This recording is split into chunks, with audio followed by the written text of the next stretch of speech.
Good afternoon everyone. আজ আমরা স্যাপ্টের উপর আমাদের লাস্ট প্রবলেমটা সলভ করব। তো সলভ করার আগে কোশ্চেনটা একবার আমরা দেখে নিই কী দেওয়া আছে। A shaft is supported by two bearings placed 1 meter apart. A 600 millimeter diameter pulley is mounted at a distance of 300 millimeter to the right of left hand bearing, and this drives a pulley directly below it with the help of belt having maximum tension of 2.25 kilonewton. Another pulley 400 millimeter diameter is placed 200 millimeter to the left of right hand bearing and is driven with the help of electric motor and belt, which is placed horizontally to the right. The angle of contact for both the pulleys is 180 degree and mu is equal to 0.24. Determine the suitable diameter for a solid shaft allowing working stress of 63 megapascal in tension and 42 megapascal in shear for the material of shaft. Assume that the torque on one pulley is equal to that on the other pulley. তো এখানে কি বলেছে যে একটা shaft আছে যার support করছে দুটো বিয়ারিং যাদের মধ্যে ডিস্টেন্স কত 1 মিটার, আর কি বলেছে দুটো পুলি আছে, একটা ডায়ামিটার কত দিয়েছে 600 মিলিমিটার আর একটা দিয়েছে 400 মিলিমিটার। এরা কোথায় আছে না, যেটা 600 মিলিমিটার ডায়ামিটারের যেটা পুলি সেটা লেফট হ্যান্ড বিয়ারিংয়ের রাইট সাইডে রয়েছে কত দূরে 300 মিলিমিটার দূরে, আর যেটা 400 মিলিমিটার ডায়ামিটার রয়েছে সেই পুলিটা রাইট হ্যান্ড যে বিয়ারিং রয়েছে তার লেফট সাইডে রয়েছে কত দূরে 200 মিলিমিটার দূরে। আর কি দিয়েছে আমাকে দিয়েছে প্রথম পুলিটার ম্যাক্সিমাম টেনশনটা দিয়ে দিয়েছে কত 2.25 কিলোনিউটন। আর কি বলেছে, আর বলেছে যে সেকেন্ড পুলি যেটা আমার 400 মিলিমিটার ডায়ামিটার সেটা প্লেস রয়েছে হরাইজেন্টালি, আর দুটো পুলির মধ্যে অ্যাঙ্গেল অফ কন্ট্যাক্ট থিটাটা দিয়েছে আমাকে কত 180 ডিগ্রি, আর মিউটা বলেছে 0.24। দুটো পুলিরই এগুলো সেম বলেছে। আর কি দিয়েছে, আর দিয়েছে আমাকে অ্যালাইভেল ওয়ার্কিং স্ট্রেস, আচ্ছা সিগমা বি দিয়ে দিয়েছে 63 মেগাপাস্কেল, আর শিয়ার স্ট্রেসটা দিয়েছে আমাকে 42 মেগাপাস্কেল, আর বলে দিয়েছে যে দুটো পুলির টর্কটা সমান। আচ্ছা, তাহলে আমি যে ডাটাগুলো পেলাম সেগুলো ফার্স্টে লিখে নেব, তারপরে কি করলাম, তারপরে ফিগারটা ড্র করে নিলাম। দেখো এখানে এটা ড্র করে দেওয়া আছে কি না, শ্যাফটের একটা এন্ডে এ বিয়ারিং আর একটা এন্ডে বি বিয়ারিং বলে দুটো ডিনোট করা হয়েছে।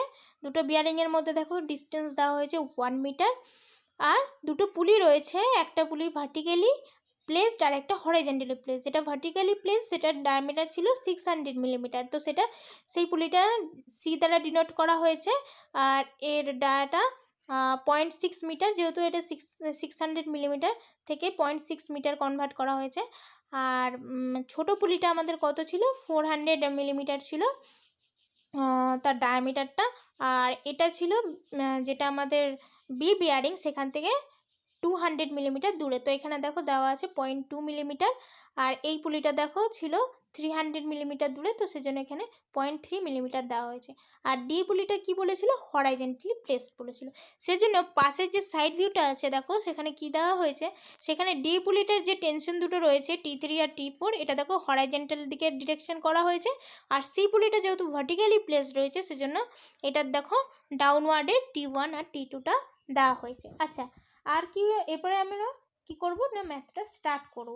তো আমাকে T1 এর ভ্যালু তো দিয়ে দিয়েছে, তো এখান থেকে আমরা কি করতে পারি T2 এর ভ্যালুটা ক্যালকুলেট করতে পারি। কিভাবে দেখো, আমরা কি জানি বেল্টের এক ফর্মুলাটা যে T1/T2 = e⁻μ থিটা।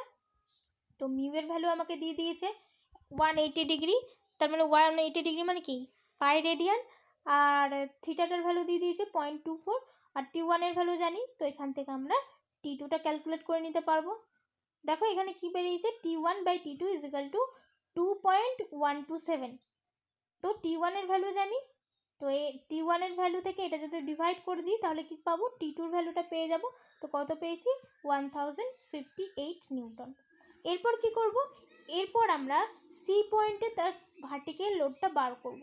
তাহলে সি পয়েন্টের ভার্টিক্যাল লোড WC এটা কিভাবে পাবো, সি পয়েন্টে যে টেনশন দুটো কাজ করছে T1 আর T2, তো T1 প্লাস T2 করলে আমরা কি পাবো, ভার্টিক্যালি লোড যেটা সি পয়েন্টে পড়ছে তার ভ্যালুটা পাবো। তো T1 আমরা জানি, T2ও জানি, দুটোকে অ্যাড করলাম, অ্যাড করে কি পেলাম, তার ভ্যালুটা যেটা পেলাম সেটা হচ্ছে 3308 নিউটন।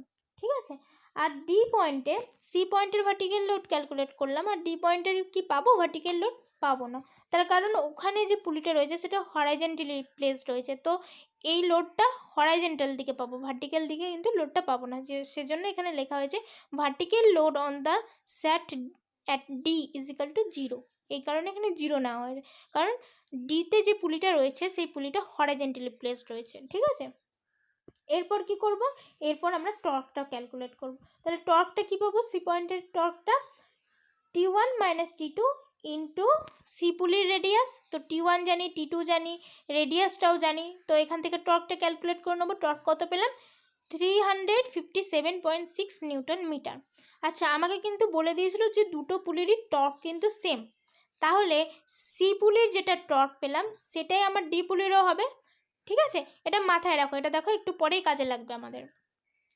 এরপর আমরা কি করব, T3 আর T4 এর ভ্যালুটা ক্যালকুলেট করব। কিভাবে ক্যালকুলেট করব, এই তো এখানে কাজে লাগবে, কারণ দুটো পুলিরই টর্ক সমান, তাহলে টি ইজ ইকাল টু কী লিখতে পারি, ডি পুলিটার জন্য যে T3 minus T4 into D পুলির রেডিয়াস, তাই তো।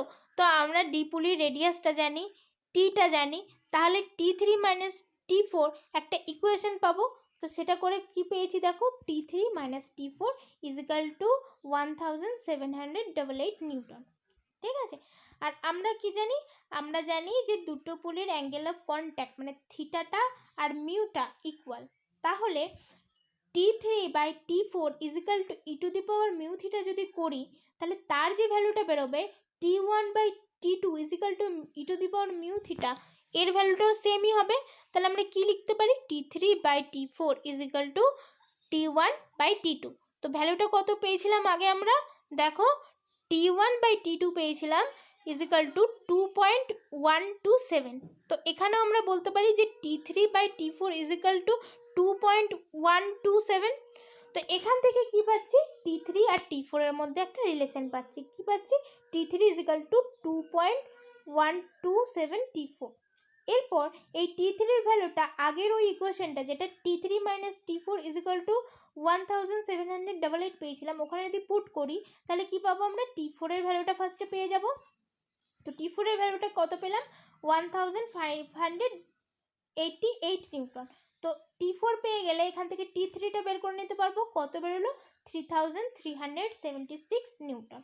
ঠিক আছে, এটা ভার্টিক্যালি লোডটা ক্যালকুলেট করে আমরা কি করলাম, সি পয়েন্টের লোডটা ক্যালকুলেট করলাম, ভার্টিক্যালি লোড, ডি পয়েন্টে সেটা 0 ধরে নিয়ে কি করলাম আমরা T1 T2 T3 T4 সব কটা বার করে নিলাম।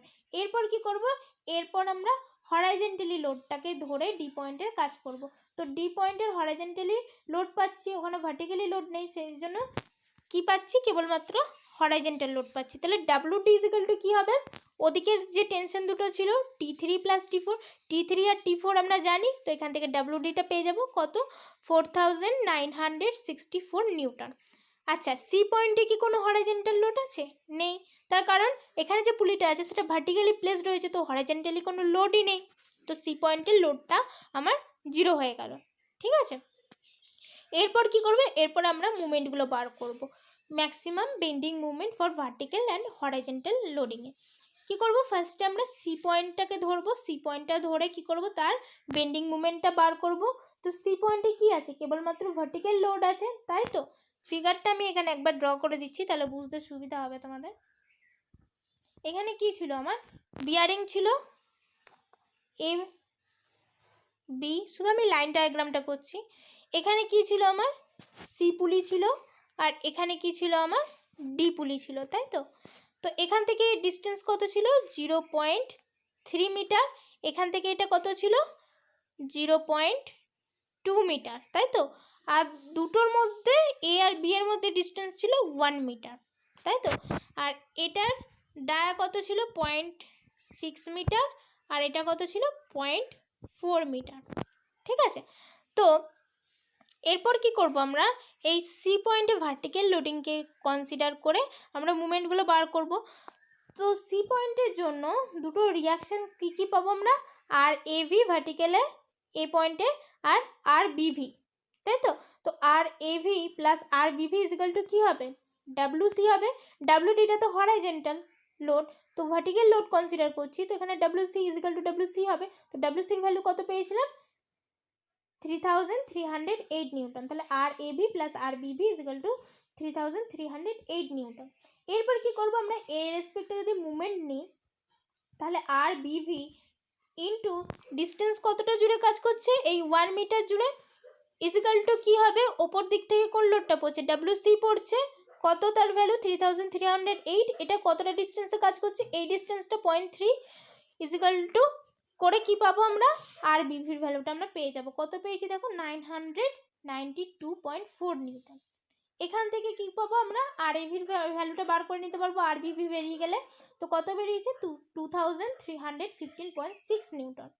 ঠিক আছে, এরপরে আমরা এ পয়েন্ট, বি পয়েন্ট আর সি পয়েন্টের কি করব, মুভমেন্ট বার করব। এখানে তো ডি পয়েন্টের কোনো মুভমেন্ট নেই, যেহেতু লোডই নেই ডি পয়েন্টে, ভার্টিক্যালি লোড নেই, সেজন্য এখানে 0। আবার এ আর বি এই দুটো পয়েন্টে কি কোনো মুভমেন্ট পাবো আমরা, পাবো না। তার কারণটা কি, আর এ ভিটা পাচ্ছি, হয়তো লোডগুলো পাচ্ছি, কিন্তু ডিস্টেন্স কি, এই দুটো পয়েন্টের ডিস্টেন্স তো 0, সেজন্য M A V is equal two M BV equal to 0 হবে, কারণ দুটো পয়েন্টেরই মুভমেন্ট কি 0। দেখো এখানে লিখেছি, we know that B M bending movement at A and B M A V, এখানে প্লাস সাইন করা হয়েছে, এটা প্লাস হবে না, ইজিক্যাল টু হবে এম বিভি ইজিক্যাল টু 0। তার কারণ কি, এই দুটো পয়েন্টের আমরা কোনো ডিস্টেন্স পাচ্ছি না, সেই জন্য কি হচ্ছে, মুভমেন্টগুলো 0 হয়ে যাচ্ছে। ঠিক আছে, এরপরে আমরা কি করব, আমরা এম সিভি আর এম ডিভি এই দুটো পয়েন্টের মুভমেন্টটা বার করব।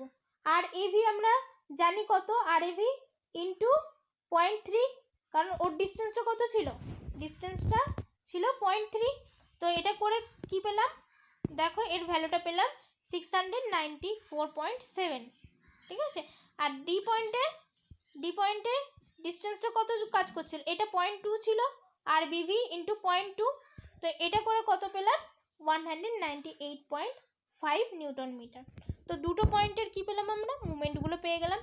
এরপরে কি করব, হরাইজন্টাল লোডটাকে কনসিডার করে সেমভাবে কি করব, আমরা এর মুভমেন্টগুলো বার করব। দেখবে একই প্রসেসে আমি এখানে বার করেছি। তো সি পয়েন্টে কত পেয়েছি মুভমেন্ট, 297.9, আর ডি পয়েন্টে কত পেয়েছি, 794.2। তাহলে এম পয়েন্টে হরাইজন্টাল লোডিংয়ের জন্য, ভার্টিক্যাল লোডিংয়ের জন্য দুটোর জন্যই মুভমেন্ট পেলাম, আবার ডি পয়েন্টেও হরাইজন্টাল ভার্টিক্যাল দুটোর জন্যই কিন্তু মুভমেন্ট পেলাম। তাহলে আমাকে এখান থেকে কি বার করতে হবে, রেজাল্টেন্ট মুভমেন্ট বার করতে হবে, সি পয়েন্টের একবার, ডি পয়েন্টের একবার। তাহলে রেজাল্টেন্ট মুভমেন্ট, যেটা এমসি বলে ডিনোট করেছি, ইজিক্যাল টু কী হবে, root over M C V square, মানে ভার্টিক্যালের জন্য সি পয়েন্টের যে মুভমেন্ট তার স্কোয়ার, প্লাস এম সিএইচ এর স্কোয়ার, সিএইচ মানে হচ্ছে হরাইজন্টালের জন্য যে মুভমেন্টটা পেয়েছি তার স্কোয়ার। দুটোর ভ্যালু আমরা জানি, সেটা ক্যালকুলেট করব, করে কত পেলাম, 756 নিউটন মিটার। ডি পয়েন্টেরও সেমভাবে রেজাল্টেন্ট বেন্ডিং মুভমেন্টটা বার করবো, M D is equal to root over M DV square plus M DH এর স্কোয়ার। এখানে এম ডিভির ভ্যালু আমরা জানি, এম ডিএইচ এর ভ্যালু আমরা জানি, সে দুটো পুট করে দেবো, কত পেলাম, 819.2 নিউটন মিটার। ঠিক আছে, তো এরপরে আমরা এখানে এম সি আর এম ডি দুটো পয়েন্টের দুটো মুভমেন্ট, রেজাল্টেন্ট মুভমেন্ট পেলাম। এবার এর মধ্যে আমরা যখন কাজ করব, একটা মুভমেন্ট নিয়ে তো কাজ করব, কোনটা, যার ভ্যালুটা সবসময় বেশি হবে, কারণ ভ্যালু যদি বেশিটা না নিয়ে আমরা যদি কমটা নিই, তাহলে কী হবে, স্যাপটা আমাদের ফেল করে যাবে। তো আমরা কোথায় বেশি ভ্যালু পেয়েছি, মুভমেন্টের এম ডি পয়েন্ট, তাই তো, এম ডিটা এখানে কত পেয়েছি, 819.2। তো এই ভ্যালুটা নিয়ে আমরা কি করব, আমরা ডিজাইনটা করব। তো আমরা ধরে নিচ্ছি কি, শ্যাফটের ডায়ামিটারটা হচ্ছে ডি, স্মল ডি। এরপর আমরা কি করব, আমরা ইকুইভ্যালেন্ট টুইস্টিং মুভমেন্ট বার করব আর ইকুইভ্যালেন্ট বেন্ডিং মুভমেন্ট বার করব। তো টি ইজ ইকুয়াল টু আমরা কি জানি, root over M square plus T square. তো এখানে এম এর জায়গায় কি বসাবো, এবার এম ডির ভ্যালুটা বসাবো, আর টিটা তো আমরা আগেই ক্যালকুলেট করেছিলাম। তো এই ভ্যালু দুটো বসিয়ে আমরা কত পেলাম, 894 নিউটন মিটার। তো এখান থেকে ইন্টু 10⁻³ করে নিউটন মিলিমিটার করে নিয়েছি। আর কি জানি আমরা, T is equal to π/16 D cube into shear stress. তো এখান থেকে আমরা কি পাবো, শেয়ার স্ট্রেসের ভ্যালু জানি, টি এর ভ্যালু জানি, ডি এর ভ্যালুটা পেয়ে যাবো। ডি এর ভ্যালুটা কত পেলাম, 47.6 মিলিমিটার। আরেকটা আমরা ইকুইভ্যালেন্ট বেন্ডিং মুভমেন্ট নিয়ে কাজ করব, কারণ আমাকে ওখানে বেন্ডিং স্ট্রেসটা আমাকে বলে দিয়েছিল। তো এর জন্য আমরা কি করব, ইকুইভ্যালেন্ট বেন্ডিং মুভমেন্টটা আমাদেরকে বার করতে হবে। তো তার ফর্মুলা আমরা কি জানি, half into M plus root over M square plus T square. তো M square plus T square মানে আমরা জানি টি, তো তার ভ্যালুটা এম এর সাথে যোগ করব, যোগ করে কি করব, 2 দিয়ে ভাগ করব, করলে কি পেয়ে যাব, এমইটা পেয়ে যাব। কত পেলাম, 856.6 নিউটন মিটার। এটাকে 10⁻³ দিয়ে গুণ করে মিলিমিটার করে নেবো। এবার এমই ভ্যালুটা তো পেলাম, এটা ইজ ইকুয়াল টু আমরা কি জানি, π/32 D cube into sigma B. তো সিগমা ভ্যালু আমাকে বলে দিয়েছে, এমইটা আমি জানি, এখান থেকে ডি এর ভ্যালুটা আমরা পেয়ে যাব কত, 51.7 মিলিমিটার। তো দুটো ডি এর ভ্যালু আমরা পেলাম, একবার টুইস্টিং মুভমেন্টকে কনসিডার করে পেলাম, আর একবার কি না বেন্ডিং মুভমেন্টকে কনসিডার করে পেলাম। তো ওখানে কত পেয়েছিলাম, 47.6, আর এখানে পেলাম 51.7। এদের মধ্যে যেটা লার্জার ভ্যালু সেটাই আমার শ্যাফটের ডায়ামিটার হবে। তো কোনটা না, যেটা আমরা ইকুইভ্যালেন্ট বেন্ডিং মুভমেন্ট থেকে পেলাম, দেখো এর ভ্যালুটা বেশি আছে 51.7। তো এটা 55 এখানে ধরে নিয়েছি, এটাই হচ্ছে আমার আনসার। ঠিক আছে, তো এইভাবে কি করবে, শ্যাফটের ডিজাইন করবে। তো আজকে আমাদের শ্যাফট এই চ্যাপ্টারটা কমপ্লিট হলো।